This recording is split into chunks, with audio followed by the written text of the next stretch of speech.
বঙাইগাঁও জিলাৰ অভয়াপুৰীৰ বিধানসভা সমষ্টিৰ চলন্তাপাৰা পঞ্চায়তৰ অন্তৰ্গত চলন্তাপাৰা চতুৰ্থ খণ্ডৰ এটা অৰ্ধনিৰ্মিত লোকনিৰ্মাণ বিভাগৰ পথ ঠিকাদাৰৰ চৰম গাফিলতিৰ ফলত 22 মাহ উকলি যোৱাৰ পিছতো আজিলৈকে সম্পূৰ্ণ নহল পথটো।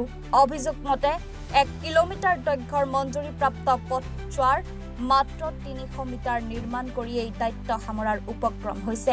বৰ্তমানলৈকে নিৰ্মাণ কৰা পথছোৱা অতি নিম্নমানৰ হোৱাৰ ফলত পথটোৰ ঠায়ে ঠায়ে জহি খহি যাব ধৰিছে। চলন্তাপাৰাৰ লোক নিৰ্মাণ বিভাগৰ পথৰ পৰা চলন্তাপাৰা চতুৰ্থ খণ্ড অৰ্থাৎ খুটামাৰী সংযোগী পথছোৱা নিৰ্মাণৰ বাবে বিধায়ক পুঁজিৰ পৰা পথটোৰ নিৰ্মাণৰ বাবদ কিমান টকাৰ আঁচনি সেই আঁচনি সম্পৰ্কে গাঁৱৰ ৰাইজে অৱগত নহয়।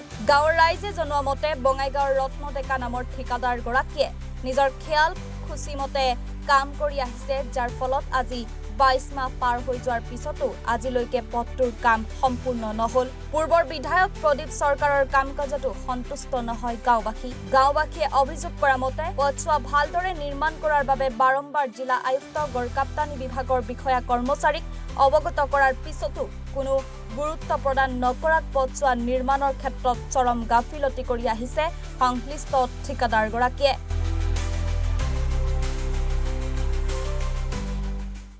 চাইছে যে আমাৰ চলন্তপাড়া চতুৰ্থ খণ্ড গাঁৱৰ মাজেদি আমাৰ একমাত্ৰ পথ হল এইটো পথ। আৰ এই চলন্তপাড়া পাঠঘৰত আমাৰ পঞ্চায়ত হিসাবে 3টা ওয়াৰ্ড মেম্বাৰ মিলি হল এখন গাঁও আমাৰ। আৰ সেই গাঁওখনৰ একমাত্ৰ পথ হিসাবে বিবেচিত আমাৰ এইটো ৰাস্তায়।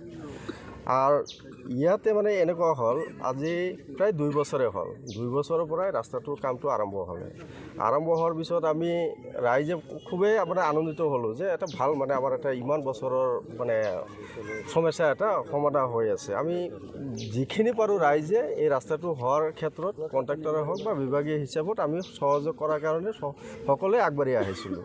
কিন্তু দেখা গ'ল যে 2 বছৰৰ ভিতৰত ঠিক কণ্ট্ৰাক্টৰজনে অলপ নিম্নমানৰ অলপ কাম কৰি পেলাই তেওঁলোকে মাজতে কামটো বন্ধ কৰি দিলে। পিছত এনেকুৱা হ'ল আমাৰ ডিচি ছাৰ নৱদ্বীপ পাঠক ছাৰে আছিল, ছাৰক আমি কথাটো অৱগত কৰিলোঁ। তেওঁ ৰাস্তাটো চালে, চোৱাৰ পিছত অলপ কিছুদিনৰ ভিতৰতে আৰু কামটো এগেইন আৰম্ভ হোৱাৰ পিছত 250 পৰা 300 মিটাৰ ৰাস্তা তেওঁলোকে কৰিলে। চিচি ব্লক এইটো আপোনালোকে চাওক, যিখিনি কাম কৰিছে তাৰে কাম মানে কোৱালিটিটো একেবাৰে নিম্নমানৰ কোৱালিটি।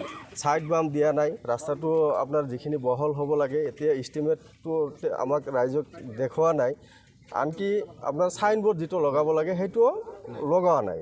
এতিয়া ৰাস্তাখিনিৰ আমাৰ সন্দেহ হৈছে যে ৰাস্তাটো যিখিনি বহল থাকিব লাগে সেইখিনি বহল হয়তো নাই ইয়াতে। আৰু কামটোৰ যিটো কোৱালিটি আছে চিচি ব্লক কিছুমান মোটা পাতলা এনেকুৱা মানে যিটো কোৱালিটি লগাইছে ফিনিচিংটো যেনেকুৱা আছে সেইটো একেবাৰে নিম্নমানৰ আছে। এই ক্ষেত্ৰত